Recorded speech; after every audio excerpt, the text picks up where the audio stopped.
Spencer Stoke.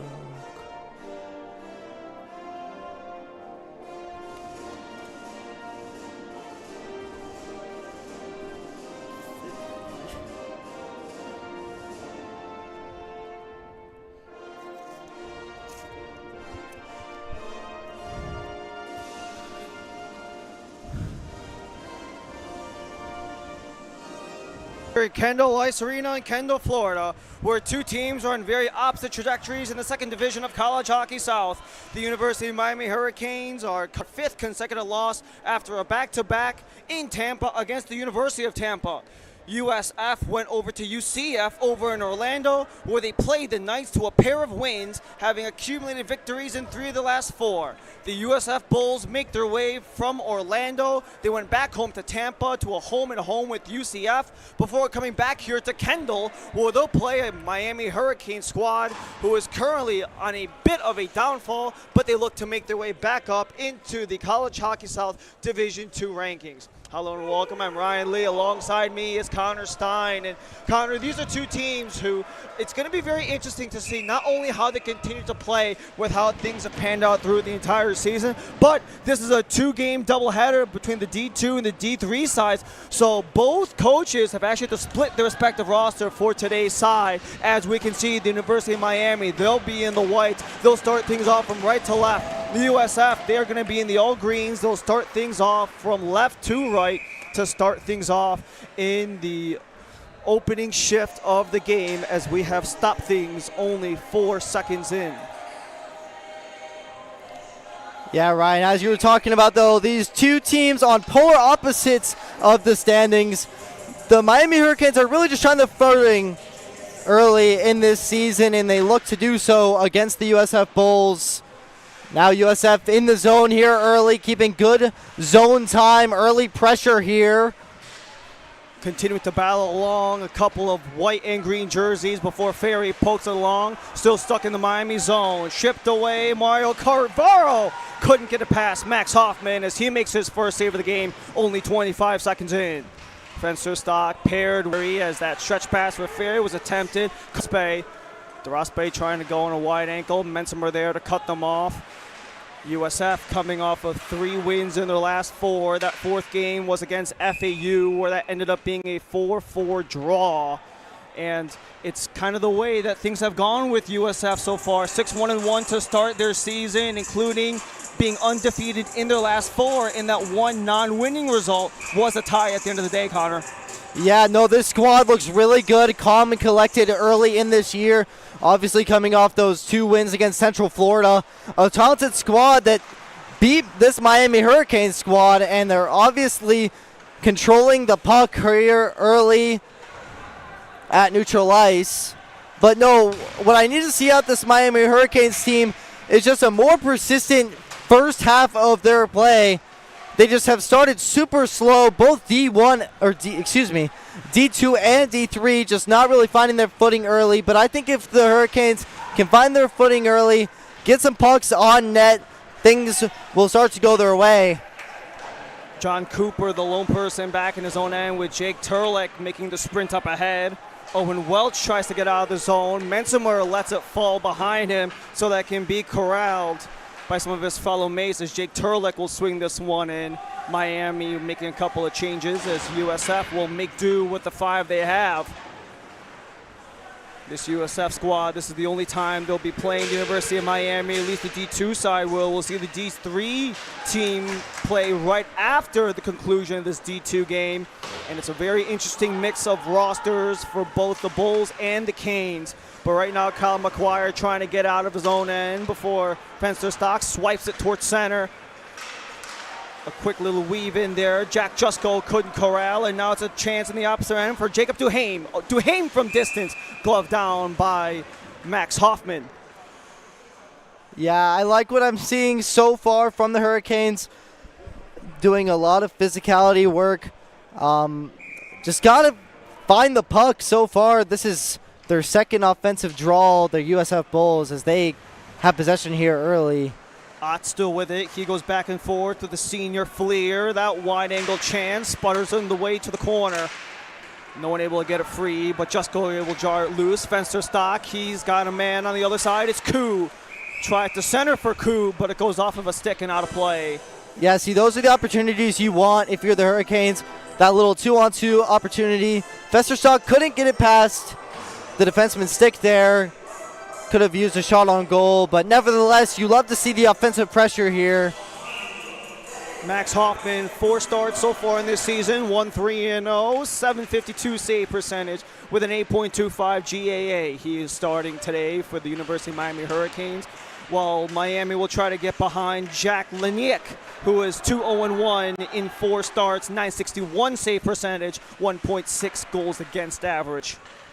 So that's the way that these two teams are going to go. A junior and a junior going up against each other on opposite ends of the net. Jake Turlick tries to pester Holtberg, but he keeps on it. Turlick wins it back. Tries to center up in front. Estelin was available, but it was taken away at the last second by a man in green. Sam Stone back on it. We're only past the first 3 minutes of the game. Sudeikis turned over, but couldn't come away with it. Word USF, so Jake Turlick's back on it once again. Some of these guys, they have a lot of carryover between the two D2 and D3 teams due to the Miami Hurricanes. So some of these guys, it'll actually be interesting to see how things will pan out as it comes up in front, and Berg couldn't get the swing. Second swipe goes wide, collected by Tyler Cook. Berg lays the body on him. Cook and Berg behind the net of Laniek. Goes 5-hole on Urig. So Ferry keeps it in. Berg sends it towards net. Hits the boards first. Estelin makes its way with a changing Mensimer. Stick on stick it goes. Urig and Mensimer, they go stick on stick. And that should be the first penalty of the game. 4 minutes in. It's going to be a slash on the UM captain, Max Mensimer. Yeah, just the Canes had a great job in their offensive zone there. Cycled very well. Berg, Stulin did a great job cycling, but then as soon as the Bulls are ready to escape the zone, Max Mensimer just tucks that one out and takes an unfortunate penalty. This USF power play, they've scored the most power play goals in Division II as Hoffman gets a leg on. Poked up and out by the Canes, and now it's a footing goal. Has to be held on by Laniek. Man, talk about the save there by Max Hoffman, really going coast to coast across the goalpost there. Just what you want to see out of your goaltender. Obviously had a tough stretch against the University of Tampa Spartans, but that's a very talented squad looking to recover here. Another chance is going to be held on, and that's going to allow a couple of opportunities to go in as we take a look at this one, Connor. Yeah, as we took away this replay, just great pressure on the penalty kill. And the Bulls walk right in. Back as Hoffman has to let that one lay on top of him. Already 25 seconds into the USF power play, comes up and out.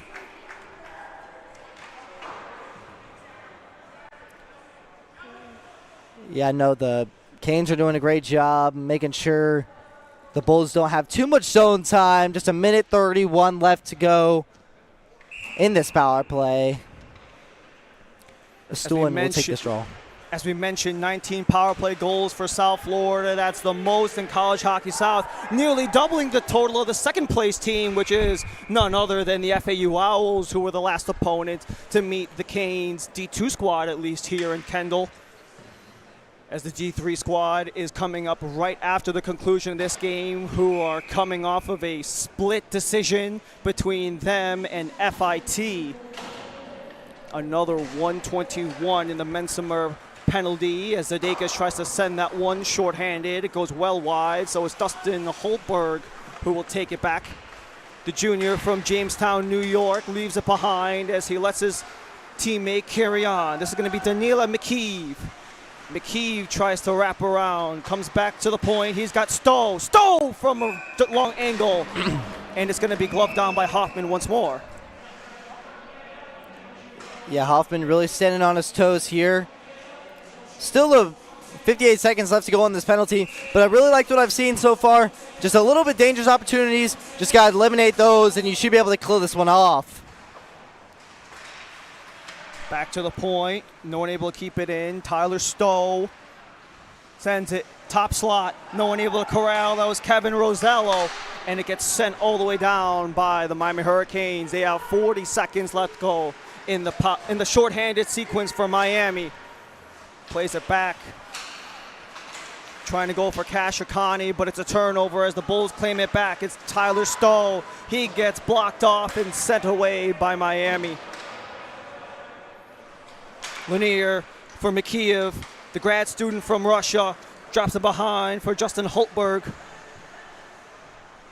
Holtberg awaits his options. There's only a dozen seconds left on the man advantage for the Bulls.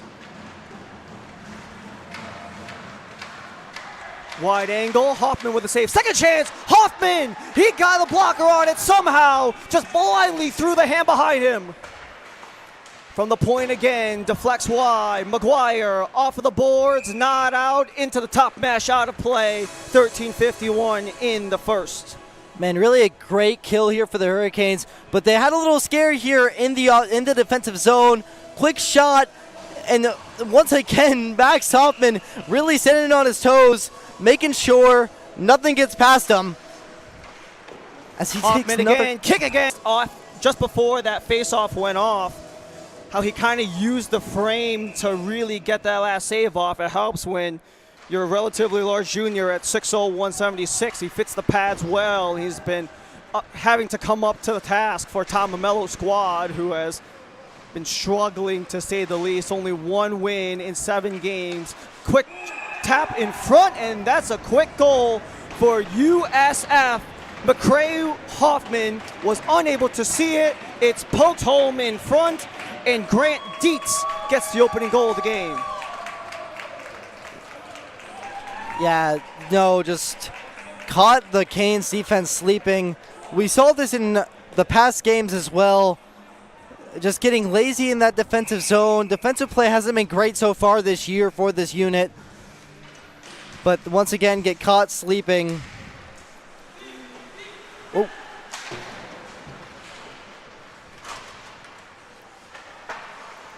As the Hurricanes are now down 1 goal with 13:15 left to go in this first period. Jack Jusko just having to retreat back in his own side of center. And that will be play towards center ice, where things will be halted as things go offside just shy of 7 minutes in.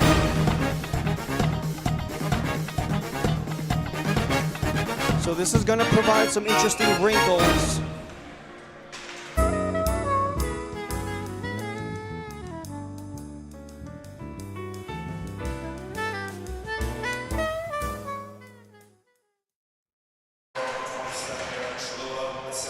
Hoffman stuck at the side of the net. Quick pivot there for Max Mensimer, who looks in for an escape route.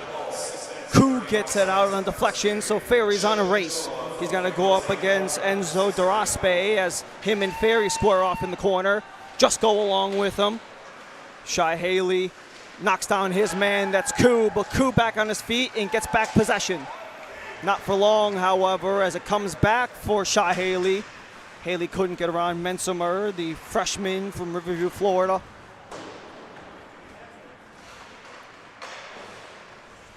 Captained by the Bulls, who have scored the second most goals in the second division of College Hockey South, only trailing the team who has by far scored the most goals in Middle Tennessee State.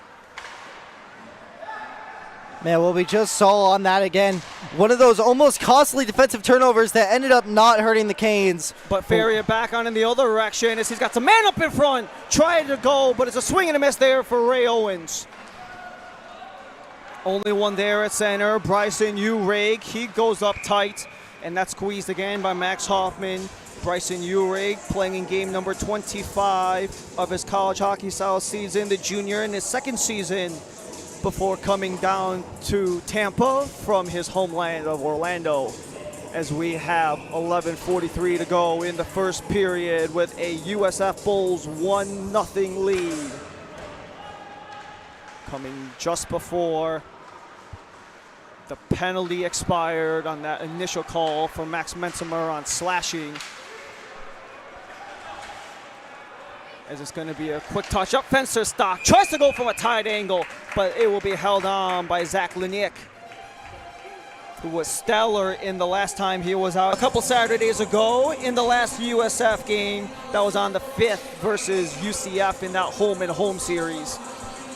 But the junior goaltender from Endwell, New York, gets back on it between the pipes where he has been undefeated so far. Distance try, Kashikani kicked away by Laniak. Turlick couldn't get the berry, but Kashikani back again on the point. Almost took a unfortunate deflection for the Bulls, but Kashikani collects at the red line. Kashikani in, wide angle off the glass. Turlick in front of the USF bench. Turlick 2-on-1 on the boards. And that's going to hurt them in the long run, Connor, especially if you have those board battles with no support, like you just saw in that last possession. Quick drive up in front. Hoffman got the body there as Grant Dietz tried to go towards the net. Cavallaro couldn't keep it in as it's Turlick again. Cavallaro with the interception. He's got a man, it's Dietz. Cavallaro with the shot. Goes off of the stick of McGuire and over. Yeah, no, we saw a great job there by the Canes to eliminate that chance. But earlier in that shift, I really liked what I saw at Kasakani, really getting those pucks on net like I mentioned earlier. That's how you're going to win this hockey game, especially down 1-0 just 10 minutes in. Miami Hurricanes coming off of 5 consecutive losses with a staggering goal differential of 46-11. That's minus 35 for anyone who's countering at home.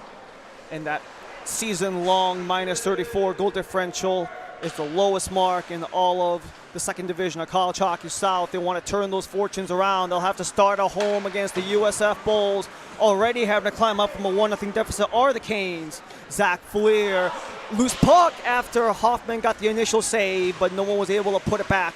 Estelin tries to go up ahead after Ferry is there on the board battle. 3 Canes, 3 Bulls, back in the Canes' end. Hustling along is Duhaime. Zudakis. Ferry tries to jar it loose, makes its way back into center ice where Zach Fleer will clear it back in. Evan Zudakis collects it with 9.5 minutes to go. Sam Stone will bank it for Riker Ferry. Stuck in his skates, so Stone has to claim it back. Matt Callahan has to pivot. As this has been a very long shift so far for Ferry, but he's back in as he pokes it along for Estelin. Estelin from distance and a wide angle, but it goes off of a stick.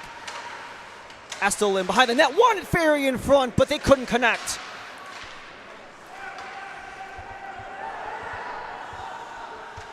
Icing is waved off there. Point, attempting to keep it in, Nick DeRiso, and despite the attempts, he could not keep it inside of the Miami end, so it will be a face-off at neutral ice for this Cane squad, who have yet to win in their 2 games at home. Those were against Lynn and against FAU, as we mentioned before.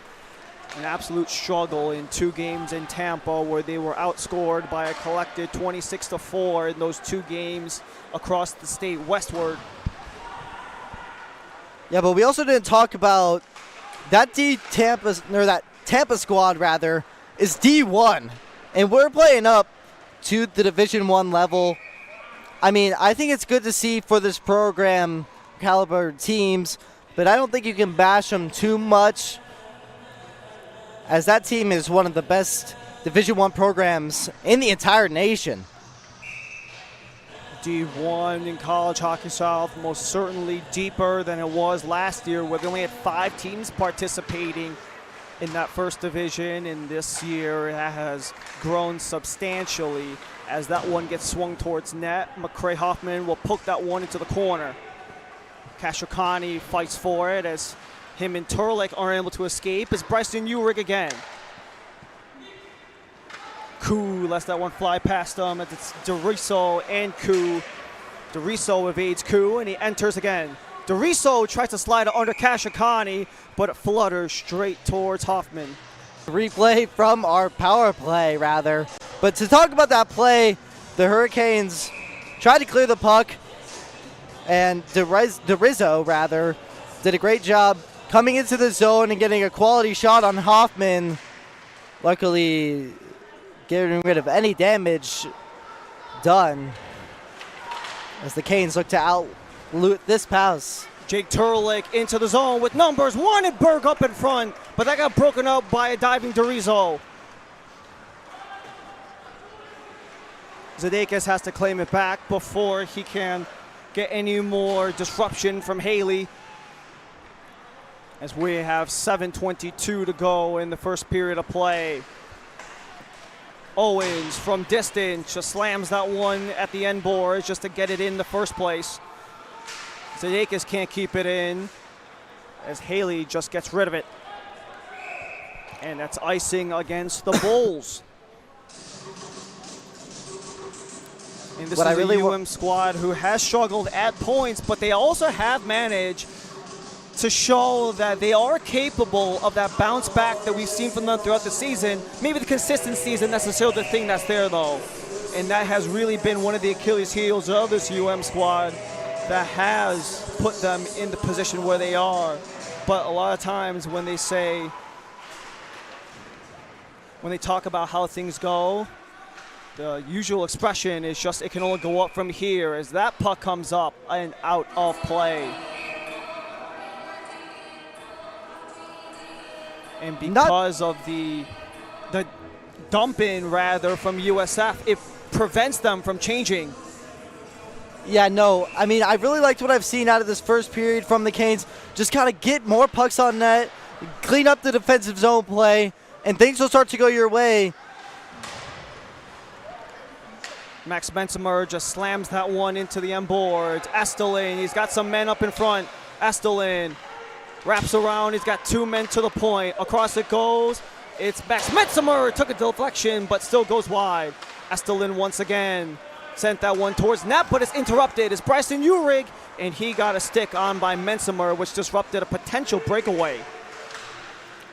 Yeah, Mensimer doing a great job keeping that out of harm's way as he once again has the puck, hopefully looking to extend this pass that gets interrupted. Max Mensimer, a AAU All-American, second team a year ago, showing why he's been able to get things done on both ends of the ice. However, that one maybe a little too much juice there, as it will come back to the Canes' end for icing.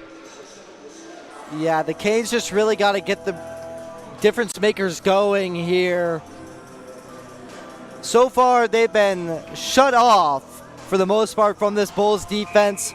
It'll be interesting to see how their play develops throughout the game, but still, you know.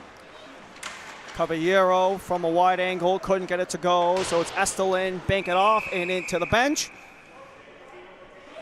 Now this provides a very interesting scenario because it was a dump in at the end of the day, but it wasn't directly into the bench. It was off of the glass and then into the bench. That will allow the Canes to change. Some sloppiness in the defensive zone. But when you have situations like you're icing the puck or you're shorthanded, and with an already short bench, you're making it even shorter with long shifts, makes it even harder of a hill to climb.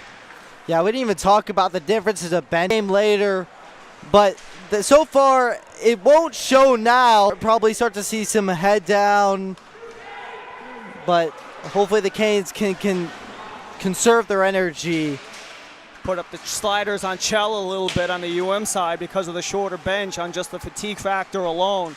Kashikani tries to get possession before swinging that one in towards Liniak. Caballero plays it behind his own end. A quick little disruption, deflected off a body in green, so the Bulls will claim it back.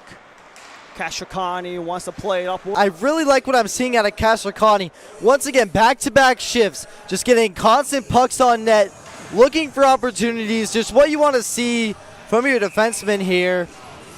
Playing a very offensive game. That's what they're going to need to do. 4:50 to go in the first period of play. Turlick lets that one lift off, but didn't hit its destination as it makes its way back for the Bulls. It's Duhane. Comes out the outside of the post off of the release from Dylan Holtberg. Kept into the offensive area by Nick DeRiso. He's got Duhane with him, but not before the Canes collect it back with 4 1/4.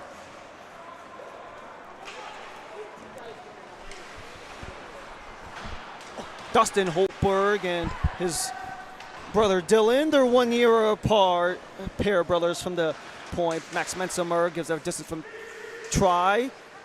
Shot in the slot from Turlick, and Laniak has to hold on again. Yeah, that loose change shot from the point that we saw. Mensimer really takes a good shot, goes up. Past Laniak as the Canes are back on defense. Tyler Stowe wanted to center. Riker Ferry with intercept. Plays it back to the blue line where it's collected by Ryan Estelin. Estelin has to come back as he actually waved off the offside, but Ferry has to go around his man, and there goes Riker Ferry. He's got Mensimer, Estelin up in front. No one can get a swing on that as both Fensterstock and Estelin were in front of Laniak. 3 minutes to go in the first period of play. 1-0 for USF. Just pinballing at the blue line. Ferry can't connect with Estelin, but it's Estelin again. Estelin up top. Slap pass deflected wide by Fensterstock. Estelin wins that one once more before it gets played behind Laniak's net. Carried away by Aaron Cloella. Danila McKeev works on Mensimer. McKeev from a tight angle. Collected again by Mensimer after the rejection from Hoffman. Callahan had to be careful. Some of his guys were still changing, so they didn't want to get the 6-on-5 penalty there. Mensimer bodies off his man as the Canes try to get out of their own end with 2 1/4. McKeev unable to keep it in. Mensimer for Estelin. He's got Koo and Callahan with him. Estelin back for Estelin. Waits. Continues to hesitate as Estelin. He's got Callahan in the corner. Callahan on a stumble in a little body battle with Enzo Duraspe. And it's played back to center ice, was collected by Haley. Haley takes it himself as it's blocked away by Hoffman. Callahan collects it with 96 seconds to go. Koo just wants to swat it up as Kashikani takes it on the... It's just stuck there with 1.25 minutes. They may blow this one dead. In front, Turlick just goes wide. USF, however, are the ones who can't escape their own end. Kashikani with a slapper into the gloves of Laniak. Man, just great offensive zone pressure.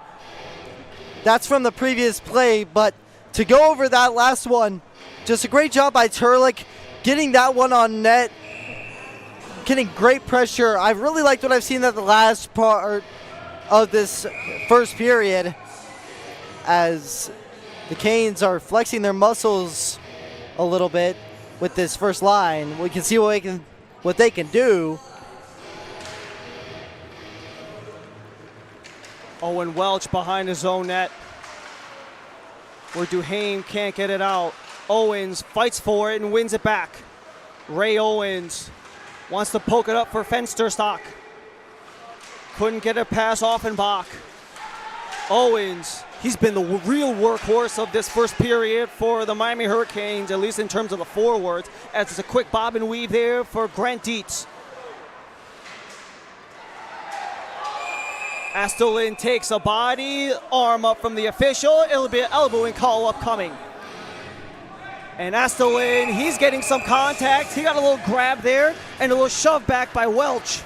Yeah, the USF player really just getting the elbow up high. I believe that was Owen Welch. Just wanted to take a shot at Estelin. And Now they have to pay for that. 21 seconds to go, but a fresh 2-minute power play for the Hurricanes. Miami Hurricanes have not necessarily had a friendly relationship with the power plays so far in this season. Only 2 power plays to goals to speak of. That is second last in the second division of College Hockey South. And it will actually be a forward. Zedeckis along the point with Stone. Estelin, Owens, and Fensterstock alongside. 13 seconds left to go. Slap shot goes as it's held off by Leniak. Owens tries to fight for it. One last possession. Final 5 seconds to go. Stone keeps it in. Long distance try. Takes a deflection wide. And that'll do it for the first period of play. And despite some of the struggles in the early portion of that first period, things did end in a relatively positive note for and they have another 3.5 minutes of power play time when they return from the locker room.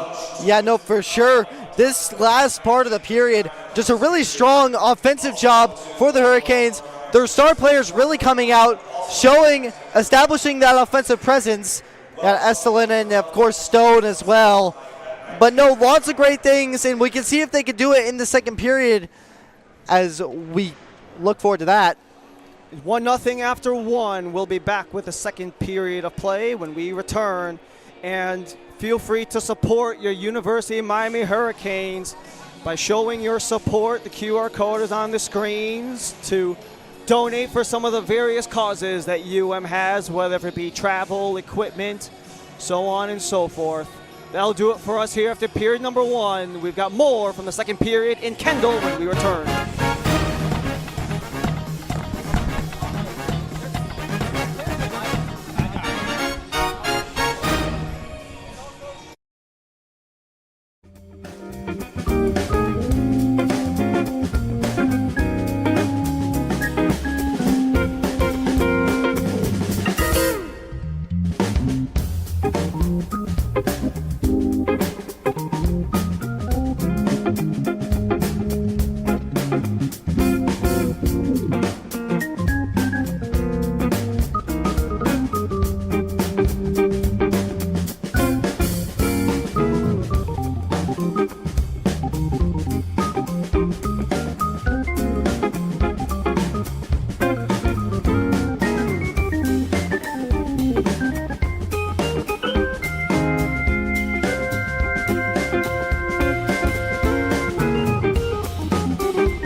Into Kendall Ice Arena here in Kendall, Florida. I'm joined alongside with Brendan Moore here, obviously injured for tonight's game, but just wanted to ask a couple questions about how this season has really gone for you guys.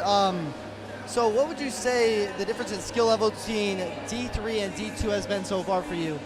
It's been a tremendous difference in skill level. I know we're playing teams that are leaps and bounds above what we were playing last year. These teams are real fast, they're big, physical, and they really know where to be on the ice, so leaps and bounds ahead. Yeah, absolutely. Now we know that so far you've watched this game. What could you say, some things that you think the team can improve on going into this third period? Going into the third period, I think we definitely need to get a couple more opportunities, get some more pucks on net. That's a real generic answer, but it's what we got to do.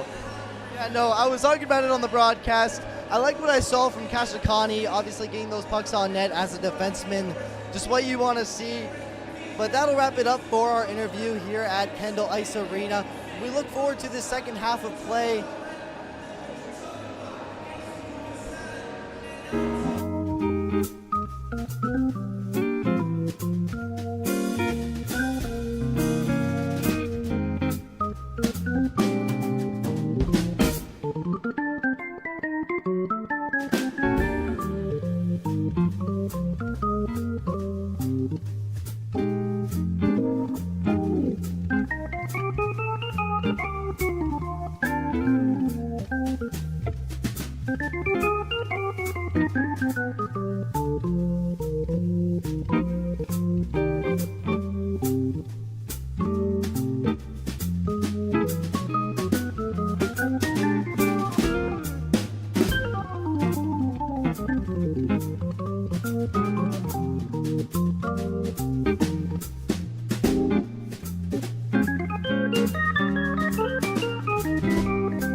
return here to Kendall Ice for UM. It's almost like the longer the period went, the better the game got. We noticed that a little bit. The last time they were here at home versus FAU, they didn't start getting into their game until the late first, early second period of play. And how do you anticipate that start carrying over, especially with 3:38 to go on the power play for the Canes? Yeah, no, I think it'll transition well for this squad. Obviously a tremendous first period from that Miami Hurricane goal. Obviously you had that first goal very early in the period, but a lot cleaner of a period by the ends. It'll be interesting to see how they fight through this 4-minute major. So it's Ferry with Fenderstock and Estelin, but Zedekis and Stone. And this is going to be a very interesting formation that is very different from what we saw in the opening. Estelin was the primary center to start off the opening faceoff, but in that power play faceoff, it was Ferry taking the draw with Estelin at the blue line, where he sits right now with Stone all the way up in the play. Stone gets pestered with DeRiso trying to get it up, but it's not out. And then the second swipe eventually gets cleared by Aaron Kloikwa. Aaron Kloikwa Jr. in his 30th game played, coming from Wethersfield, Connecticut. Looking to stall a Hurricanes power play that has another just shy of 3 minutes left. USF getting some fresh bodies on. Miami sticking with the same line. They have lengthy shifts so far, already playing the full minute as Elian Estelin comes in with Ferry. He flubs it, but Sam Stone eventually gets the second shot wide. Fensterstock has Stone up top. Stone for Fensterstock. They go back and forth. Fensterstock looking for an option. Stone with a shot. Poked away off the stick from Laniak and out of play. Great cycling here early for the Cable to get it on net. But what you want to see with 2:20 left to go in this power play, very crucial for them to get a goal here. Ray Owens with Callahan and Turlick. He's also got McGuire and Mensimer in support. This time it's Ray Owens. Owens fires. That one's well wide. But McGuire just barely able to keep it in play. McGuire's got Callahan as Callahan shakes off his man. A little bit of miscommunication there as McGuire stepped up into the play, and Callahan was expecting McGuire to be back as the deflection goes up and not into the bench. And then Owen gets called the second time because referees say it actually did go off of one of the stick of one of the guys popping a squat right now. And in the first 150, there was a lot of that kind of energy and that pace in that 13 or so seconds of power play time at the end of the period. Hasn't carried over so far, just shy of 2 minutes in. Yeah, no, great job by the Canes first period, but really trying to find that groove. Kevin Rosello works on McGuire. Rosello is shorthanded as the Bulls are man down for another 134. Mensimer eventually jars that one loose as he flubs this one all the way up for Callahan. Drops it off for Owens as he waits for reinforcements. Callahan a little too far behind his back as it's sent all the way down by Tyler Stowe. Stowe, plenty of experience, 55 games in College Hockey South, playing his 9th of the season, has played all 9 games for the USF Bulls as Callahan collects it back from Kyle McGuire. Owens, nice little drop off for Mensimer as him and Owens go back. Owens across, Turlick just wide. Man, you really got to hit the net there. Owens has Zedekis, it's poked away, and now a chance for the Bulls. Zedekis races back as Stowe is all alone. Stowe disrupted by Zedekis, but all clean play with another 42 to go on the man advantage for Tomamello, letting these guys go on these relatively lengthy shifts, and that could potentially spell trouble down the line, as this will be an icing against UM, as they say it did not make contact with Owens' stick.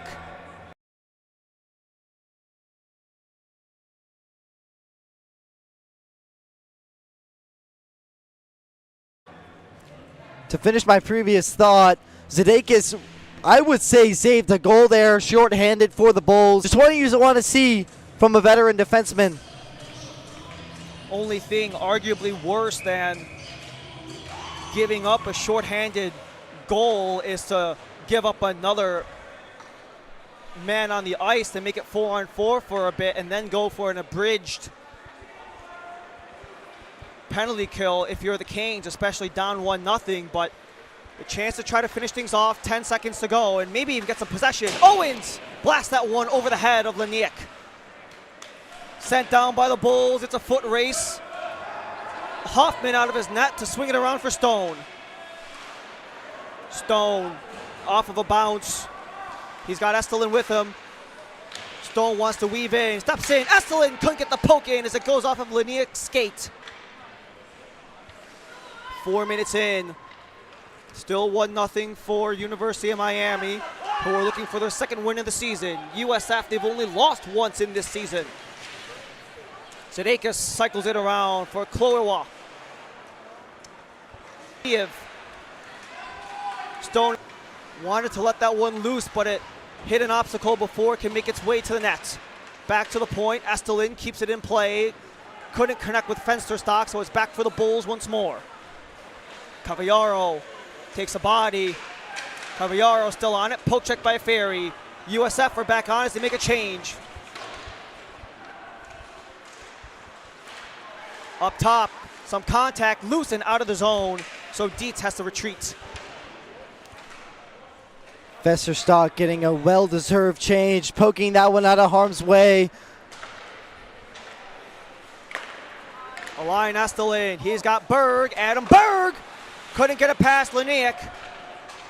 And USF takes that in transition. Cavallaro sends it towards net, couldn't hit his man Offenbach. Quick little pivot, Dietz pops the tire and makes its way back to center. Dustin Holtberg for his defensive partner, Tyler Cook. Couple of upperclassmen there as the puck collides into the bench area, called out of play with the door busting open, which is not something you see too much off of a collision that just blows open the penalty box door like that, stopping play. Yeah, usually stronger doors we see here at Kendall Ice Arena, but obviously a very hard hit. Physical game so far, but mostly teams keeping it clean besides that elbow penalty that we saw by USF. But relatively clean game for the Canes is what you want to see. Adam Berg turns on the gas, wants to hit a man in front. That was Jusko, but it deflects off of Laniek, and then he unable to get anything to go. Face off won by the Bulls. McGuire steps up as he tries to make some. Oh, he's got Berg with him, but it comes back to center where it's taken away by Jack Jusko. Koo with a twirl, collected by Cooper. Up in front where it's taken away from Haley. Grant Webster awaits his numbers. Webster goes across, comes off of a body. That's 8-on-8. That's Webster and McGuire. Back to the point. Fake the shot. The Bulls keep it in. McGuire has to cut off Webster once more. Off the bench goes Welch on a substitution. There's a man down, and there might have been too much action in that corner as Kashikani. Man, I gotta say, Kashikani, is he the only one going to the box? Because he got a good punch in the face there behind the play. But it looks like he's the only one going to the box. And it looks like the Canes, they're conferring a little bit, the referee conferring with the bench. So this will be a penalty against South Florida.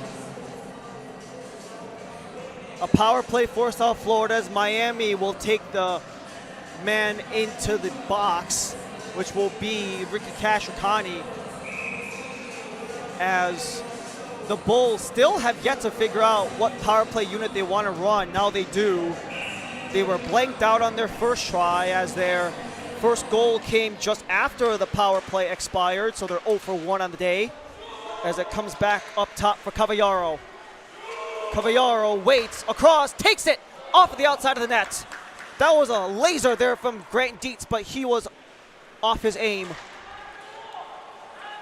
Cavallaro with a try, blocked it off by the cross check from Kashikani puts the man up for USF for another minute and a half. Back in the point, into the glove of Max Hoffman.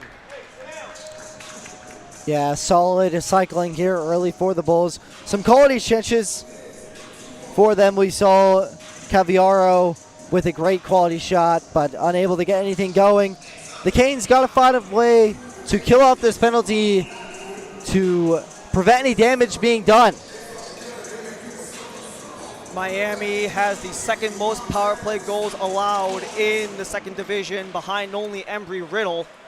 Part of that's because Embry-Riddle's played a whopping 9 games in the season so far compared to Miami's 7. So a lot of the other teams across the division have had the discrepancy in games played nonetheless, but things have still kind of overall balanced itself out.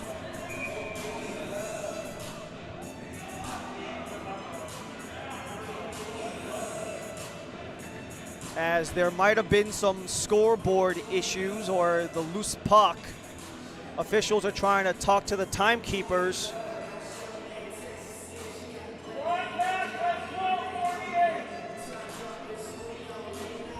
So there seems to be a couple of seconds of discrepancy between the game clock and the penalty clock, which is what they're working on. The ticked off a couple seconds too many, so they're trying to get those seconds back. You gotta run. And some angry people in the crowd trying to get that fixed up. 12:48 is supposed to be on the timer. They're still trying to figure it out.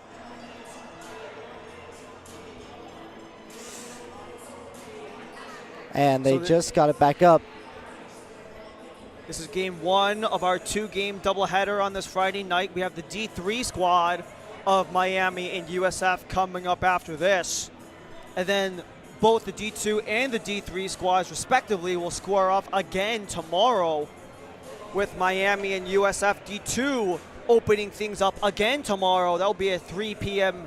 puck drop for tomorrow's D2 game, with the D3 game coming in shortly after, vaguely around 6 o'clock. And it looks like they will kick this one off at 12:43. So they add on an extra 8 seconds to the game clock and to the respective penalty clock as well. We're still 5-on-4. Short shot, no rebound. Fensterstock can't get it loose, and now it's Raymond Owens. Owens, he steps on the gas. Ray Owens on a breakaway, scores! Raymond Owens, 30 points in 30 games. It's a 30 for 30 for Ray Owens. There on Lanique.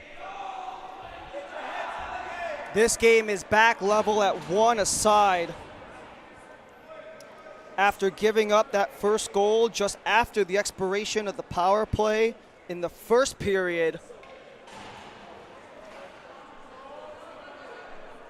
And as we take a look at a couple of those last looks off of the sprint up. Yeah, we really saw Owens just with a full head of steam, takes a good shot, 5-hole, ends up hitting the back of the net. And just what you want to see, tied 1-1.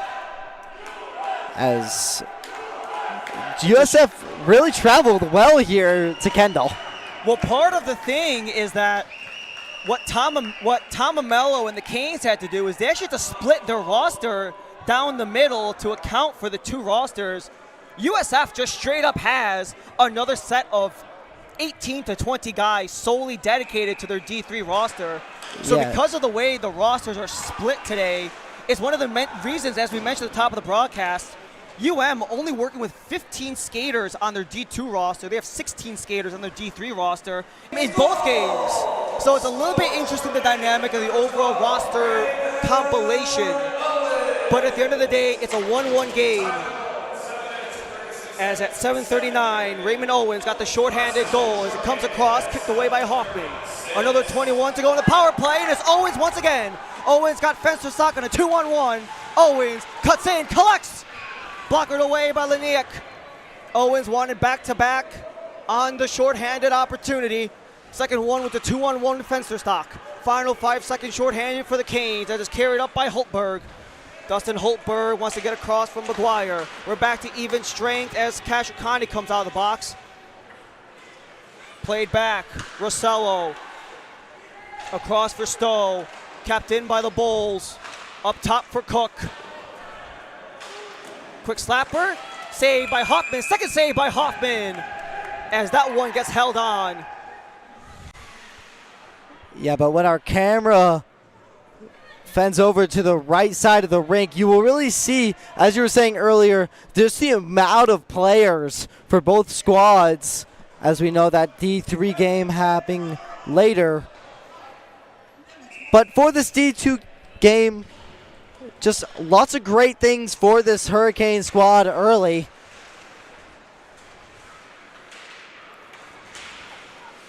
Tries to get it across where it's held on by Koo. A sea of legs disrupts the pass for Stone. Koo collects again, but cannot corral, as now it's a 2-on-1 for the Bulls. Wide angle, save Hoffman, no rebound as Berg gets the clear. And it won't be icing either, as it was last touched by the USF Bull, Nick DeRiso. So DeRiso will have to come back with 10:40 to go in the second. Evan Zidakis at center. Yeah, Koo there with a little bit of those freshman jitters, I would say, turning that puck over for a 2-on-1, but luckily crisis averted for the Hurricanes. Berg unable to hold on, so it's Rossello. Rossello with a backhand, outside of the frame it goes, and Sam Stone takes it from there. Tyler Cook attempts to keep it in. Stone looks up. USF was changing. Hoffman with a save as it was just thrown towards net. A little bit of chaos because of the substitutions in the respective benches, so the defenders weren't up to the task, but nonetheless, it's still 1-1 as we're halfway through the game. Max Hoffman behind the net. But what we started to see, once again, just the carelessness of getting out of the defensive zone for the Canes. They just really got to do a great job breaking out. I know it's hard. This is a new team, but they just got to do a better job. Fensterstock with Ferry. They're in a cluster on the slot. Ferry in front, one in Fensterstock, but they couldn't link up. Grant Webster, he's got Uhrig with him. Webster back up. Haley, second chance goes. Grant Webster again. Takes a bump in the corner. Walks away. Cooper hits a leg. But back for Webster. Wants Cooper to beat out DeRoss Bay for the icing, and he does. Didn't even hit the red line regardless. Tight angle for Ferry as he tries to body up Bryson Uhrig. Estelin towards only a USF player. Webster. Back for Webster, and it's into the glove of Hoffman once more, and we're going to have some fisticuffs. But they does look like they're going to get Mensimer, maybe Ferry for the push down. No, it's going to be Ferry. As we saw a little bit behind the play, he kind of shoves down the power play here with 18:31 left to go in the second period. Max Hoffman, really standing on his toes as we saw in this first period and into the second period as well. But he'll have to stay true to his post once again as the Bulls will head on a man advantage. Looks like the refs are still conferring, but this will be an offensive zone face-off for the Bulls. Looks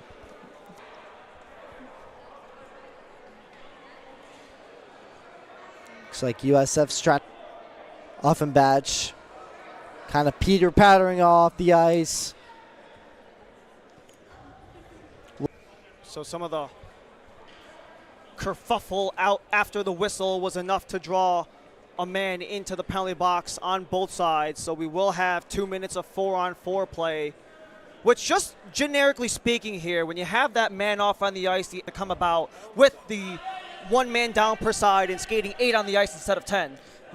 Yeah, I mean, they're just really establishing that physicality. Both teams getting real chippy here. Something you really don't want to see if you're Miami. I mean, you want to keep this a clean game. This has been very balanced, as it looks like they're just trying to figure out the scoreboard now. But no, as I was saying, just try to keep this a balanced game, keep it a clean game. I called it a clean game earlier in the period, but things have kind of fallen off the wheels now. Sent into the slot. Only some white jerseys in front, but it's kept away by the Bulls. Grant Dietz works on Mensimer, but retreats on the pivot. Dietz splits the D, takes a shot, and it's held on by Hoffman again. As much as the USF offense has hummed, Max Hoffman is a large part of the reason why UM is still very much in this game. Yeah, Dietz, everyone out of their socks.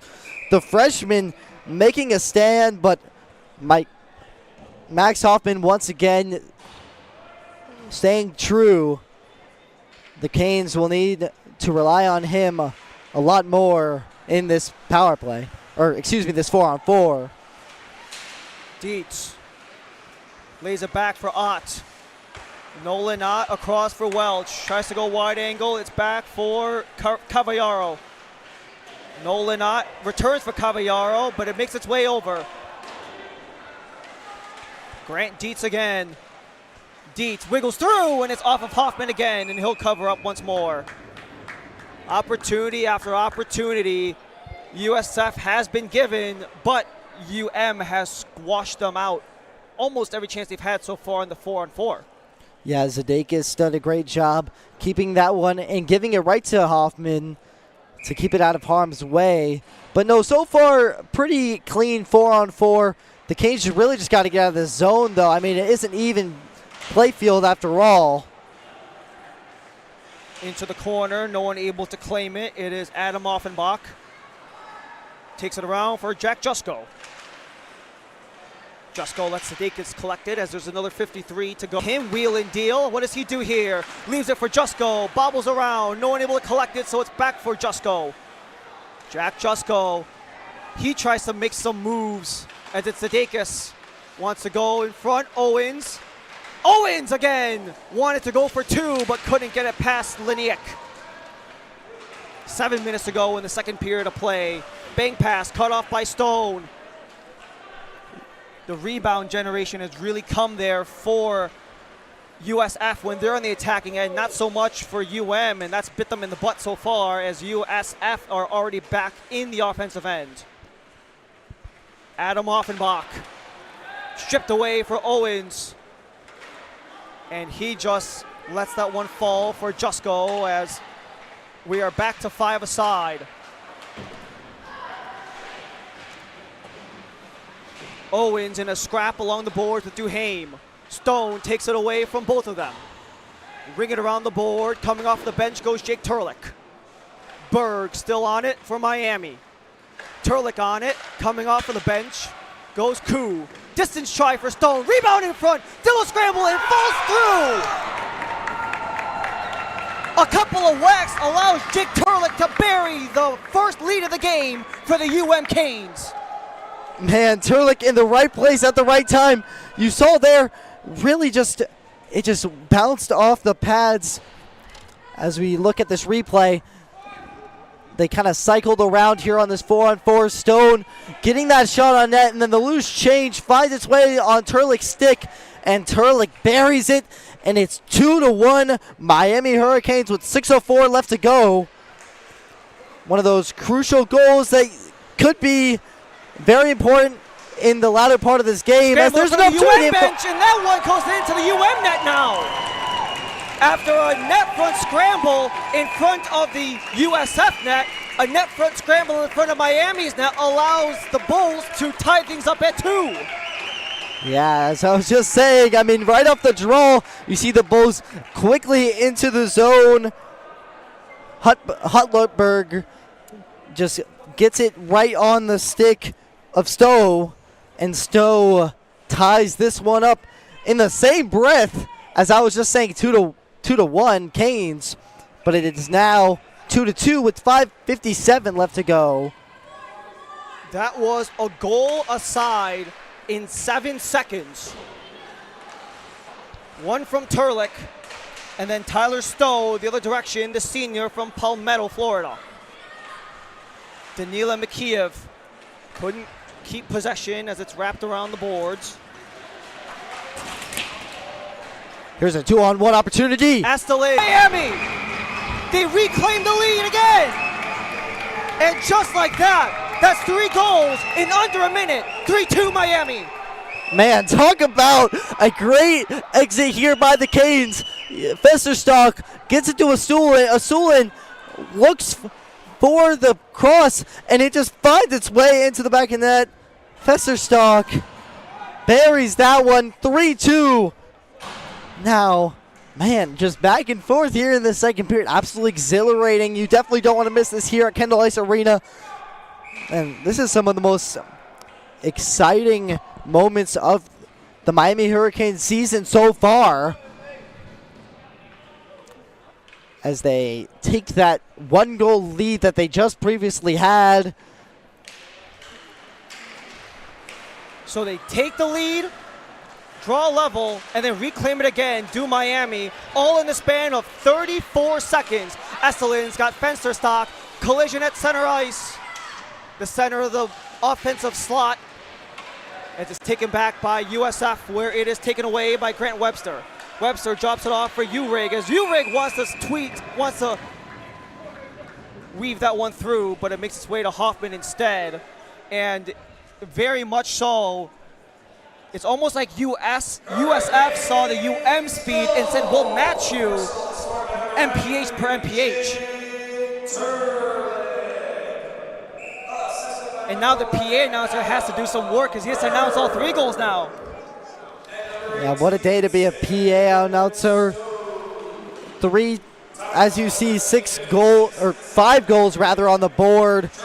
With still 5 minutes left to go in this second period, Miami's got to be careful, cleanly getting out of the center zone, and they do successfully. In tight, Callahan, he tries to show up his set of wheels.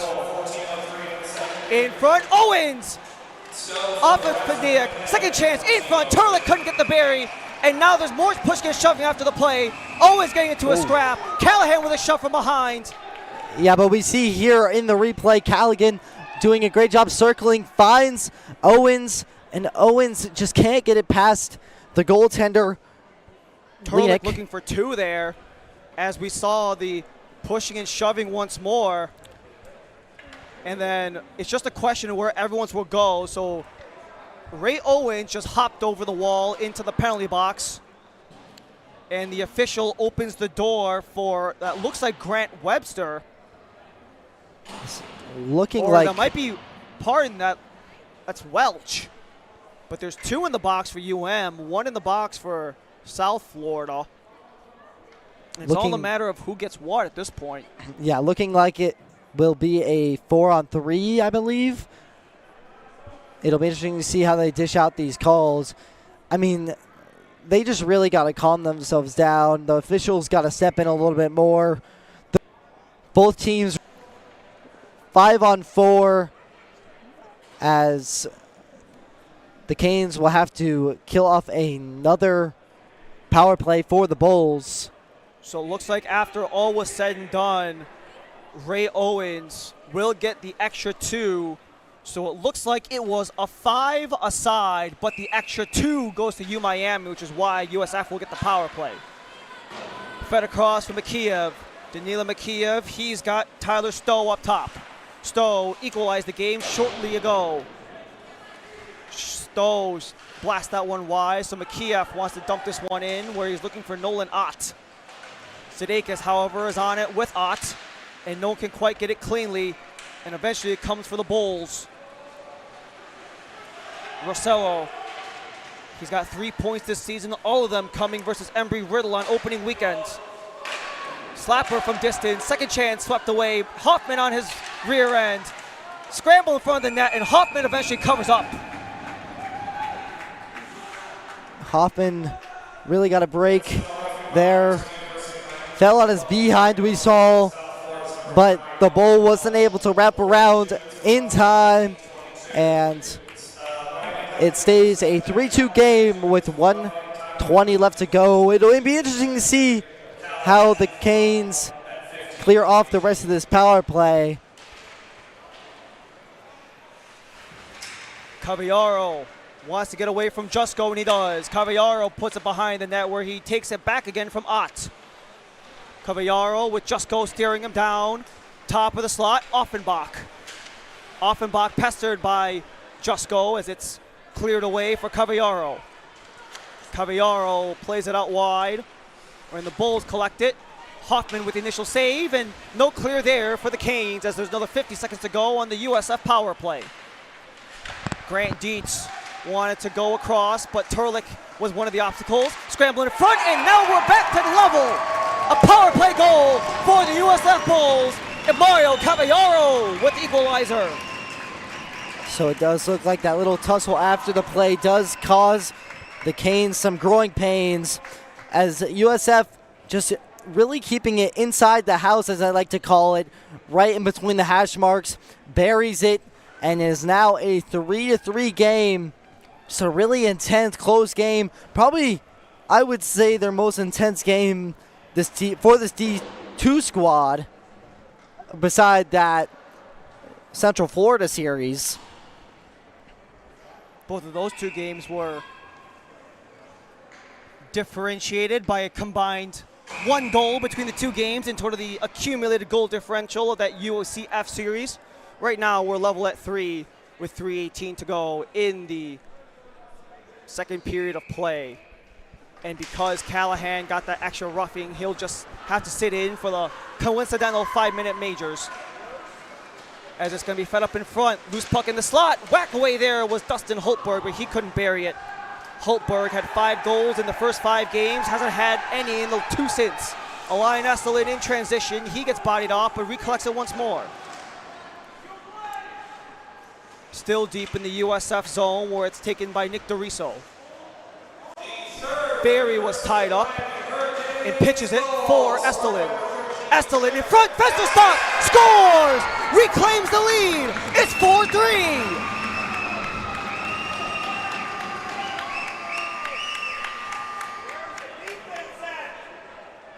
Man, Elon Ostoslin does a great job looking for the perfect time to get Festerstock. You see he kind of maneuvers here. Ferry does a great job getting it down to Asulin. Asulin just finds the open man, and Festerstock buries it. It is now 4-3. Talk about an eventful second period for both squads. Festerstock, a goal and an assist so far today. That puts him at 6 points as Hoffman will collect it again.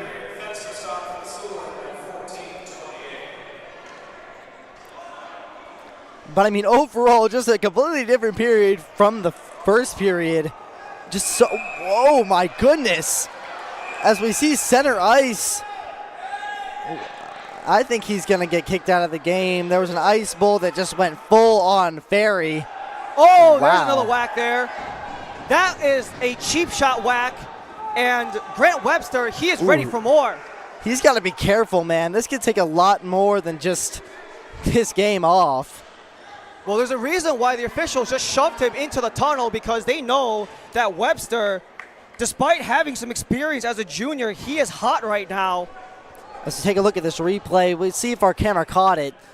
I don't know if it quite did, but no, as we saw, maybe right here, yeah, he just starts whacking at Ferry behind the play.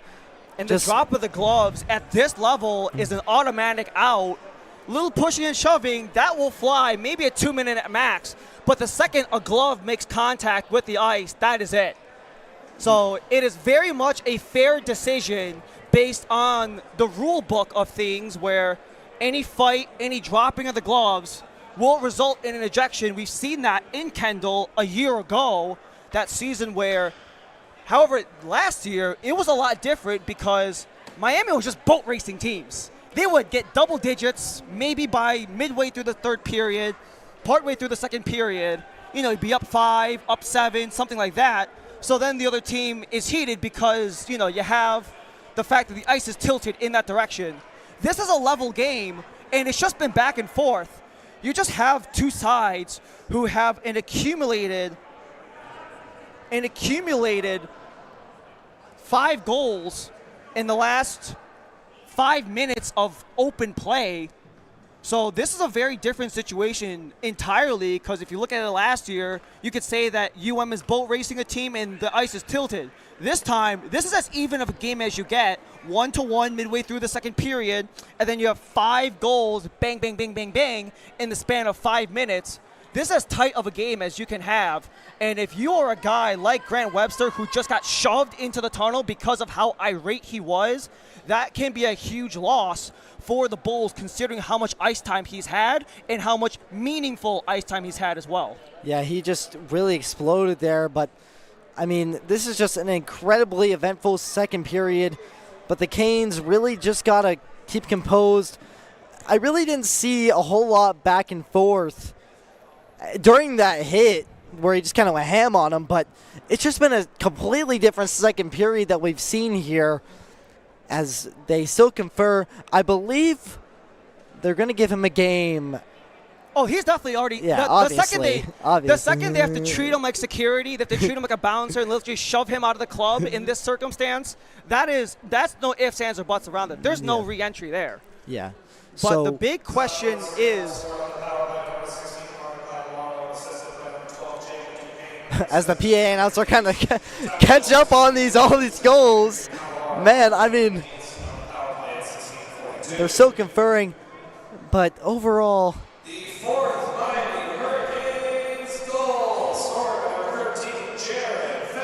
I'm just blown away by this period. I'm interested to see how this will kind of flow off. It does look like the Canes will get an offensive zone draw. I really don't think they will penalize the Canes here. no, if it's 5, we already know that the Canes are going to have their full fledged of guys. The big question is, with USF in the middle of their team huddle in their bench right now, how many get sent to the dot? That is the big question here. There's no penalties projected on the board as of right now, so there is a realistic chance it could just be a 5-on-5 offensive zone face-off. It does really look But like. if they do send 4, there's no one in the box and there's no projection. Oh, there we go. So it is for sure going to be a game, but the question is, So two minor. it is going to be a double minor and a major with a game misconduct, which is a 9-minute power play for UM. That is something I have never seen before. That is well into the third period. I mean, if you're the Canes, you really got to capitalize here. You just got to start potentially taking multiple goal leads, kind of kick them while they're down. But, I mean, just something you don't really see every day here in this sport, as they still confer at the benches. So it's interesting because you have the double minor, which is something you can normally see, a major, which you can normally see, but they tacked on a major with a double minor. So there will be 9 minutes of power play time for the University of Miami Hurricanes, all of it coming to Grant Webster after the ejection, as Estelin lets the one fly back to center. If I could just chime in for a minute. Hi, everybody. The 5 minutes will be the first 5 minutes of the power play, and then the 2 minors. That was Justin. Thank you so much to our our officiating expert and coordinating producer, Justin Cohen. He's been helping us run the ship here, as the shorthanded opportunity was attempted there by Tyler Stowe, who has 1 goal today, was looking for a second but couldn't bury it, as we've only burned through the first 23 seconds of 9 minutes, where UM, they only had 1 power play opportunity today, unable to hit on the double major at the beginning of this period. So that's an interesting position if you're the UM Canes, because you have a carryover power play in the first to second and the second to third. Yeah, it's just going to be what you need to see here is just a buried goal. I mean, this is where it's going to go. Ferry has it along the corner as the Canes have 5, the Bulls have 4. Elian Estelin up top. Estelin getting pestered by Rosello. Estelin still with it for Zadikis from distance. And that one just finds its way into the chest of Zach Laniak. Yeah, that was a good clean shot there by Zadikis. Received that pass. They're kind of recapping that power play. I know for sure they gave a slash. 2 slashes 2 slashes. The double slash, the gloves on the ice, the ejection. We already talked about how thick USF's bench is. They'll just be working with one less as Mensimer keeps it in the blue line. He's got McGuire, wanted to cross it for Ferry, but it's blocked off as it's left behind the net. Only Ferry there to collect. Ferry wanted to go for Fensterstock in the slot, but couldn't get it to hit. And now a chance for Danila Makiev to show the wheels. Makiev gets bodied off by Estelin, who tries to recover. Kloawa couldn't get it past Estelin, so Ferry will bank it for Fensterstock. 1 minute to go left in the period as Mensimer collects it over the blue line. And cleared out by the Bulls. Elian Estelin at center. Only green jerseys in front of him, but McGuire enters. McGuire shoots, is kicked away by Leniak. Estelin collects the rebound and gives U Miami another opportunity. Kept in by Mensimer at the blue line. Good keep in. Mensimer for Estelin. Ferry gets tangled up. Rebound goes wide. Hits the glass in with half a minute to go. 2 minutes burned off of 9 in the UM power play. Fensterstock lays the body for Estelin in support. Estelin wanted Ferry in the low slot. Ferry couldn't collect and sent down by USF with a quarter minute to go. I gotta say though, this is really feels like a season-changing kind of play. Kind of game, rather. Got the tip, but icing. And I am very perplexed by the icing call because it almost, at least from our vantage point, to me it looked like that was a tip-on by McGuire, but they say otherwise. But if you're U Miami, you can carry a lot with you. Just have to come in with the last 4 seconds up 1 instead of level. And we've seen USF pull off some of these face-off set pieces multiple times today. As you see there, they're just trying to set it up. But the Canes just got to win this one back, as they do when and that'll be it for period 2. They can go into the intermission with a 1-goal lead and 6 minutes and 31 seconds left on this power play for the Canes. It does look like during that timeout for the Bulls, the coach really settled down the players. I mean, they're not as chippy, obviously, as they were. Just trying to calm down some feelings as the second period concludes. It was USF 1-0 after the first. And then it was a 6-goal explosion in the second period of play. The fight back has commenced. Will it continue as we're only through 40 minutes of play? Third period of play coming up. Continue to support your University of Miami Hurricanes hockey program on Venmo with the QR code on the screen in front of you, or at U Miami Men's Hockey on Venmo to support the team throughout the season. It's 4-3 after 2 periods of play. Third coming up when we return.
Returning here for the third and final time here at Kendall Ice Arena in Kendall, Florida, where things have most certainly been hot in South Florida, as it is pretty much all year round, in a 4-3 game after 40 minutes of play. It was 1-0 in favor of USF after the first period, but a 6-goal onslaught in the second period. 4 for the Canes, 2 for the Bulls have really turned this game around. Ryan Lee alongside of Connor Stein, and with another 6:31 to go, we were talking about that penalty to Grant Webster that led to the ejection going into this 9-minute power play that Miami now has. You had a little bit of extra breakdown that you were talking about. What did you mention to me earlier? Yeah, so it just looked like behind the play, just a little bit of chippiness. Just obviously the Canes got in their head, specifically Fiker there. But no, obviously this power play is huge for the Hurricanes. Lots of things to look forward to in this one. Definitely do not want to go anywhere. I said this after that second period, rather. But no, just lots to look forward to this period. The Bulls look to recuperate after that period. They hadn't had that team huddle. They've been huddled, as you see at the beginning of this period in our camera. They remain huddled. But it looks like they're just trying to get team morale more down, more up. Sorry, excuse me. I would say just trying to recollect themselves after a dramatic second period. And that is just a very specific choice of words, to say the least. Dramatic. Dramatic and feisty. If you saw the way that those gloves flew off of Grant Webster's hands, you'd think that they'd be going for a full round of 15 by 3 minutes. But it's the third round of 20 minutes here at Kendall Ice Arena, where the Miami Hurricanes have another 6:31 of power play time on a double minor major. It was a 9-minute power play awarded for the Canes, where Riker Ferry will be alongside of Fensterstock and Estelin with Stone and Zadakis, while USF rolls out their penalty kill with Doriso, with Chloe Wa, alongside of Enzo Daraspe and Zach Fleer. Estelin to enter as a man lost a stick. Estelin drops it back for Zdeikis. Zdeikis and Estelin go back and forth with Zdeikis up top. Zdeikis with a shot. That goes off the body, but Estelin's back on it again. Estelin couldn't corral as it was poked out by Doriso, and Zdeikis has to play it all the way back. 30 seconds to go in the third and final period of play as we have just under 6 to go in the man advantage for UM. They're 0 for 1 on the power play today. It was a 6-goal second period, 4 by the Canes, 2 by the Bulls, after USF took a 1-0 lead in the first period. Riker Ferry has one of those goals that led to the advantage for Miami as Fensterstock plays along the wall for Lion Estelin. Estelin takes a two-handed shot from behind from Dorizo, but Fensterstock's back on again. Fensterstock, wide angle, blocked off by Laniak, up and out of play. Early, good, strong pressure here for the Hurricanes, but obviously what you want to see here early, right? I mean, tons of pressure from your top line, your top unit out there. It'll be interesting to see if they can get one with 5:27 left to go. Ferry, that face-off draw went straight into Laniak's glove, and as we mentioned it earlier, but now I think is a good time to revisit this. South Florida has essentially 2 full rosters gathered up, a D2 roster and a D3 roster with some carryover. With Tom Amello and UM, it's really 1.5 rosters with some mixing and matching, so they're split in a very awkward split right now between the D2 team and the D3 team that will drop the puck at 9, maybe 9:30 with the way things have gone so far. As Fensterstock wanted to wiggle that one away from Grant Dietz as he makes his way in the offensive end. Dietz, triple team, goes off of McGuire and into the backboards. So the double minor, in essence, has been killed off as there's another 5 to go in the man advantage for UMiami as Ferry can't collect on the bobble. Grant Dietz, he's been so shifty and so elusive, getting past guys like he did right there with Fensterstock. Dietz couldn't get past Mensimer, however, as Estelin collects it back. Got away with a little shot towards slash. Hoffman, who will let that one go from McGuire. Yeah, we saw behind the play there. He got away with a little slash there, but it looks like the refs are going to put away their whistles for the most part.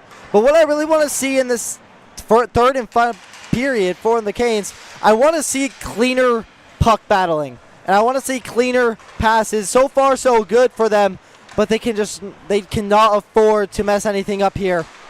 Helps when you're 5-on-4 as it's Ray Owens who enters, drops it behind for Mensimer. UM on the change. Mensimer across for Turlick. He's got a goal so far today as he backhands it towards Owens. Owens has it back after he blocks the Holtberg clearance, and Owens has it back on the point. Owens across for Mensimer. Mensimer, Stone, shoots off of the glove and out. Mensimer again, behind for Callahan. Callahan for Turlick, who plays it back for Callahan. They go back and forth. Mensimer on the short side goes outside of the frame. Turlick. Up top for Owens. Plays it back for Turlick. Turlick looking for the open man. Wanted the tip from Callahan, but Stone keeps it back for the Canes with 3:20 on the man advantage for Miami. Matt Callahan. Owens couldn't get the slapper on as he went stick on stick with Mario Cavallaro. Cavallaro with the interception, and it's back inside for Matt Callahan. Owens can't get it clear. Eventually he does. Couple of green jerseys along the way, but Callahan's got it back. He's got Owens. Owens looks for an option with Zdeikis. 3 minutes to go on the power play. Ray Owens. Sam Stone skips over his stick, but he's recollects on the twirl. Callahan. Stone, near side, kicked away by Laniak. Very good sustained pressure here by the Canes. Cavallaro bumped by Owens. Cavallaro around where Stone passes it along for Callahan. Attempted wrap around. Laniak keeps it out. Owens again on the pivot. Gets behind Doriso. Owens again. Owens shoots off of Laniak again. And right now, the Bulls' best penalty killer has no doubt been their goalkeeper, Zach Laniak. The Canes look tired out there. Stone for Zadakis. Laniak rebound in front. Estlin couldn't keep it in. Turlick tries to keep it inside the blue line. And now it's a potential break for the Bulls. It is Kevin Rossello. Rossello will just eat some seconds off the clock as we're under 2 minutes to go. Sam Stone intercepts the pass. Estelin pokes up. Now it's a loose puck. Alain Estelin shoots and glove down by Zach Laniak. Laniak with the great save we saw right there as we kind of see Stone collect it for Asulin. Asulin gets it past the men and just a windmill save there by the USF goaltender. Nice little self pass there from Alain Estelin to really start that breakout. As Ferry, Estelin, and Fensterstock are back with Zadakis and Stone for the final 140. Bank it and out by the Bulls. Hoffman knocked down by a Bull in front as they keep the offensive zone. It goes for Shai Haley, but he cannot keep it for much longer. As I was saying, though, you got to keep this clean. Haley tries to get past as he wants to go for the shorthanded shot as it sputters wide. Now USF are fighting back shorthanded, and it comes for Jared Fensterstock. Fensterstock collects it back as Stone and Mensimer had some miscommunication on the change. Estelin stripped by Duhaime. Estelin again. Estelin lost it as Shai Haley dumps it down with the last 53 to go in the power play for UM. Yeah, USF's doing their 1-3 play right now. The penalty kill. And the goal earlier from Owens was shorthanded. Off the bar now. Estlin with a rebound. Couldn't get it through, and it's swiped clear by USF. Hoffman has to chase as Uhrig is looking for it as well. Hoffman plays it back for Mensimer. Final 23 in the man advantage for Miami. Man, what a kill would this be for the USF Bulls. As Mensimer lays the body down on Uhrig and allows McGuire to start his engines. Fensterstock's got Riker Ferry in the final 5 seconds. Ferry drives in that backhand, scores! Riker Ferry as the power play expires. 5-3 Hurricanes. I gotta say, though. And we talked about the chippiness right after. He looked right at the USF fan section with the hand to the ear as he stuns the traveling USF crowd with the 2-goal lead just at the final second of the power play. Man, it only took him 9 minutes to get that one in the back of the net. Great job by Ferry, and then the celly afterwards as well. But I will note a good majority of the USF fans did make their exit. I can't imagine they did. They're not there now, though, the chirpers. But we're back to even strength as we've got 13:20 to go in the third period of play. It's dumped in by Owen Welch, who attempts to cycle it around, and it makes its way back in the USF end. And it will be an icing against the Miami Hurricanes. Well, that is 2 goals for Riker Ferry so far in the day. 1 even strength, 1 on the power play as he gets the scoring started in the third period. And for the University of Miami, before Ferry got that goal, they were actually level in power play goals and shorthanded goals, 2 aside, but that gives Miami the 3rd power play goal of the season as USF collected deep in the UM zone. Tuck it to the near side as Hoffman keeps it out on the attempted tuck-in by Chloe Waugh.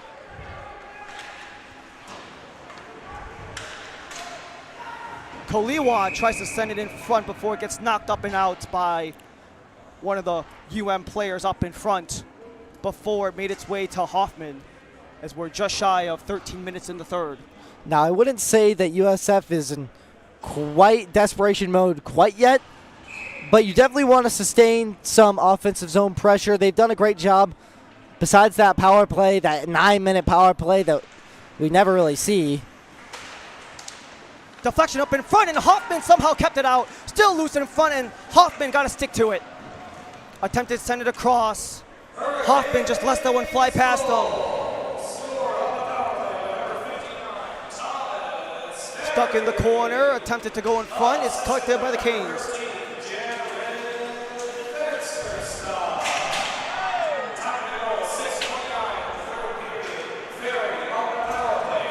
Fensterstock gets it loose. He's got a pair and assist. He's got a goal as well. Jared Fensterstock tries to just get past a couple of USF Bulls. He got past a triple team to get it around for Turlick. Turlick returns for Fensterstock. Fensterstock lets the body go as Metzimer will let that one fly towards him. And now it's a potential breakaway for USF. It's Adam Offenbach in front, and a tangle up. A nice retrieval on the back check by Owens. Jars that puck loose. Fensterstock couldn't get the deflection. Icing against Miami. But right before the icing came, a beautiful back check to prevent what could have been a goal within one. Yeah, I mean, just a great heads-up play there. I believe that was Stone. Sorry, that was Owens, rather.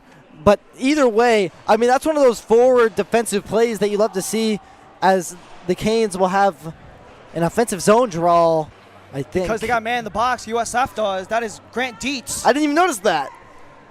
So there was a little bit of activity in the middle of that play. So there was some contact illegally on the play. And we talked about at the end of the second period how tempers was starting to flare for USF. But now it's starting to accumulate a little bit, and now it's starting to rear its ugly head back on the Bulls. Yeah, no, I mean, just one of the things that they wanted to prevent this period, just keeping guys out of the box, but they're unable to do so early in this third period. 1 for 2 or the Miami Hurricanes. Riker Ferry in the last try with 1 second to go on that 9-minute power play as Sam Stone gets the collection. Stone on a wraparound, plays it back to the point for Evans Adakis. Astelin tries to fight off a man. That is DeRiso. And now it's a chance for a breakaway, and it is going to be Fleer. Fleer alone, saved by Hoffman. And most likely some tangle up.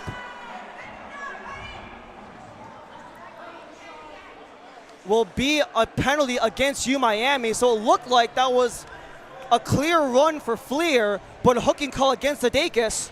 Now the big question is this a power play or is it a penalty shot?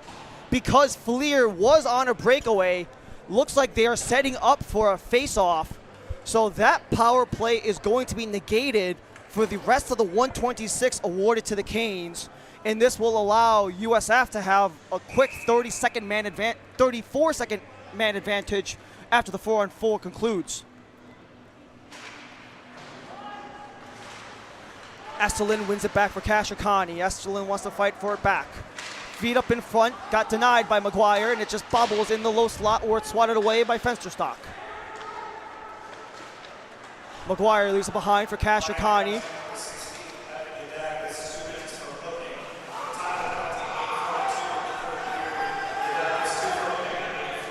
So Zadakis for hooking, and the unsportsmanlike for Dietz gives us 4-on-4. It's another 53 seconds for the 4-on-4 as Miami will dump this into the USF end as they start things. DeRiso. Nick DeRiso lays it back, couldn't keep it in. It was Cavallaro. Cavallero's got a goal so far. He wants to weave his way through before that shot is off of the legs of Max Hoffman. Kashikani takes a body before it's taken back. Another 26 of 4-on-4 before it's a 34-second power play for USF.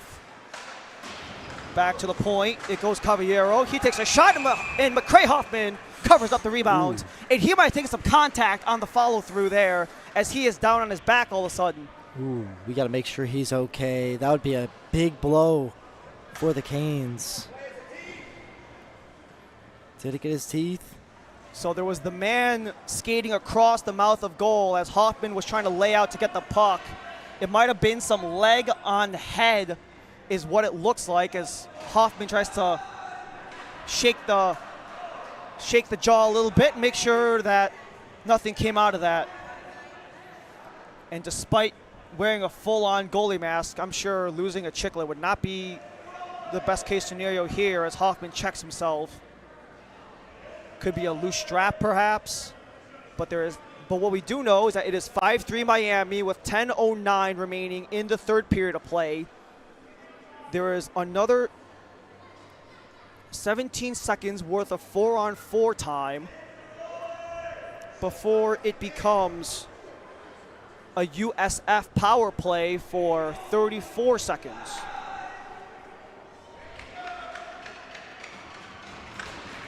And Hoffman is back on his own feet, gets his gloves back on, and is ready to resume the final 17 seconds of 4-on-4. Good to see that he's back up and good to go. Obviously, one of the crucial reasons why the Hurricanes are even leading in this game. Just lots of great saves from him today, but hope he's okay. And it does look like he is. Hopefully he didn't lose any teeth in the process. Always the best case scenario, especially with all these guys where they're wearing bubbles or cages respectively, as it's kept in, attempted there by Rossello. And that's going to be it for the 4-on-4. We have a 5-on-4 for USF, and it's a clear by Miami. Callahan couldn't get the wheel started. It's a turnover for Max Mensimer. Mensimer's got some bodies, but he tries to wiggle past, and it's a poke check by Rossello. And that was just going to be pinged along the boards as there's 15 seconds left to go. And they will freeze the puck. Yeah, Mensimer doesn't mind holding that puck in between his feet, though. I mean, now if you're the Hurricanes, with 9:32 left to go, I mean, I say you'll stay a little bit more conservative. I mean, there's no reason to put the puck in any harm's way, but so far they've done a great job of that. But it'll be interesting to see how it transitions into the latter part of this third period. Turlik off the draw and a dump in. Final 10 seconds of the Zdeikas penalty for hooking. Kevin Rossello, the Puerto Rican sophomore, plays it back before taking it back. A chance in the middle for Dylan Holtberg. Plays it behind before it's intercepted. And the Bulls keep it in deep. Welch tries to keep it in. Bobbled near the Canes bench and out. Haley pestered by Berg. Berg completes the check. Cross ice attempted for Turlik. And it's going to be a breakout for USF as it goes back and forth. Kevin Rossello just chips it in deep. And that will be a whistle down for the offside that was delayed after USF got the chip in, but not with possession, so it will halt things at 8:39. And despite some of the fight back from USF, it's almost like Miami, they're ready to absorb anything that USF can kind of handle at them so far in this third. Yeah, no, much cleaner period, I think, from both sides this period. In front, short side, no one able to bury as Ferry tries to get it out. Second poke away for Estelin, makes its way to center. Riker Ferry for Elian Estelin, and UM will just retreat it back. Looking for their second win of the season is the University of Miami Hurricanes. Their lone win was on the road against Central Florida. Have yet to win here in Kendall.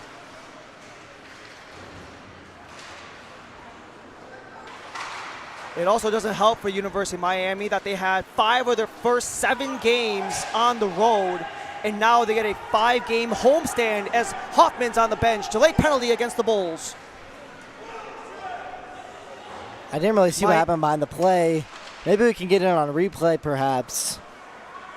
There's a little bit of more tangled bodies. Miami's got 6. You gotta be USF's careful. got 5. Elian Estelin will just play it behind his own net and let this delay go on as long as possible. Yeah, they definitely don't mind keeping possession here. And the offsides call against Turlik as Fensterstock may have been a step in front. But it is going to be a penalty against South Florida. And it'll be a tripping minor against Tyler Stowe, who will give Miami their 4th power play opportunity of the game. Let's hope, unlike last time, they don't force another penalty themselves to force things to 4-on-4. Yeah, the Canes just got to find a way to ice this one, I feel. They've got their top unit out there, the Fiker, Fensterstock, and Asulin line out there. But we will see how they sit up here. They got Asulin in the high slot. Ferry couldn't get the draw past Dietz. but it's still in front. Ferry couldn't get the shot through as it was blocked right away by Luniak. Ferry tries to fight off his man, DeRospe. Quick tangle up in front. Ferry across, wanted Mensimer, but they go for collision. Uhrig and Mensimer, and then it gets cleared out by the Bulls. 30 seconds gone in the man advantage for Miami as Ferry plays it across for Fensterstock. Wanted Mensimer as he takes a body to the boards. Able to walk it out is USF with Dietz. Dietz will just cycle this one back in his own end as he's got Fensterstock on his tail where Dietz wants to take it up once more. Nice poke check there by Fensterstock as he jars the puck loose. And now it's a chance for Miami to get out of their own end. That one just thrown to the boards as Ferry, I believe that was Zadakis, who are not on the same page whatsoever, but they still have just under a minute to work with. A man up does Miami. It does look like Miami's playing a little bit more of a conservative play here. Just dumping and chasing as we just saw. Stuck along the corner, the second unit's out with Owens, Callahan, and Turlick, but they have to defend as it's a shorthanded opportunity for Zach Fleer. Across it goes, flutters in front. Hoffman couldn't get it as it just sputters wide. 25 seconds left to go on the power play. Jake Turlick, the lone cane ahead, waits for numbers. Turlick with a shot as that one is going to be gloved down, and that one might have found its way through. No, the ref blew that one dead. Oh, man. That's just a tough break for the Canes. I mean, that puck was loose. That puck was loose. It wasn't even in the goaltender's glove, as we might see it here in the replay. We kind of see here Turlick kind of waits, and then you can see it in the replay as well. That little black dot on your screen was still loose. But the hustle for Callahan to at least give it an option there. I mean, yeah, that just great effort. I just love the effort out of this team. They just look like a whole different team, I would say. Just really getting into their shoes almost. And that is going to be a delay call. Ooh, that is not a penalty you want to take now if you're the Miami Hurricanes. Callahan just walloped Zach Fleer. And it was well away from the play. Fleer had his face to the boards. It's a boarding call. It's 5 seconds of 4-on-4 before it becomes a power play for USF. Just not a smart play there by the Canes. They got to find a way to clear this one off the board. I mean, this could be detrimental as the next goal could make it a one-goal game. Only 5 seconds of 4-on-4 time as keeping in the line is Owen Welch. And now it's a 5-on-4 for USF. Block up in front by McGuire as it makes its way wide. And then there's going to be another delayed call coming up. This time we might be seeing some roughing. Man, this is really not good if you're the Miami Hurricanes. I mean, Sam Stone's just got to be smarter there. I mean, you're already killing a penalty, but now it's going to be a 5-on-3 opportunity here for the Ice Bulls. Oh, man. This is just a prime opportunity for the Bulls to make something happen and make this one a one-goal game. And that can blow the door open if they can get it within one, as the faceoff is won by the aforementioned Bulls, where Welch takes it up top. Welch for Cavallaro. Goes across. Unable to corral is Dietz. But Dietz sends it up in front. Hoffman with a save. Rebound on the side of the net. Outside of the net it goes. Cavallaro goes across, bouncing for Dietz. Dietz wants to get past Mensimer. Up back, and they score! USF get one back on the 5-on-3, and it's 5-4 Miami. As I was saying earlier, this is not a good penalty to take. If you're Miami, I mean, you kind of see the USF Bulls just doing a great job cycling, keeping it out of harm's way, and then the pass across just kind of maneuvers and then finds a great shot. That was Durham Jacob Duram, the freshman.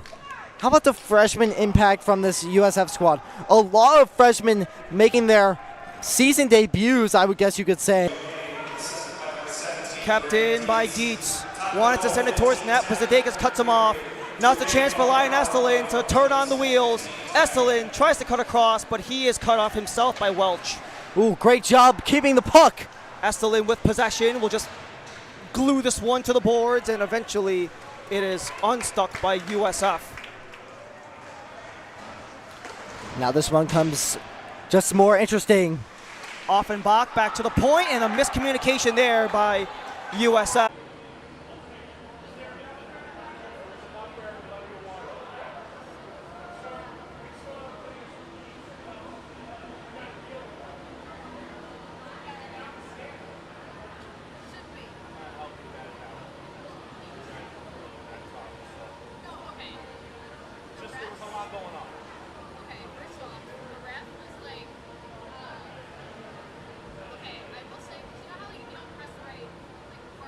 Yes.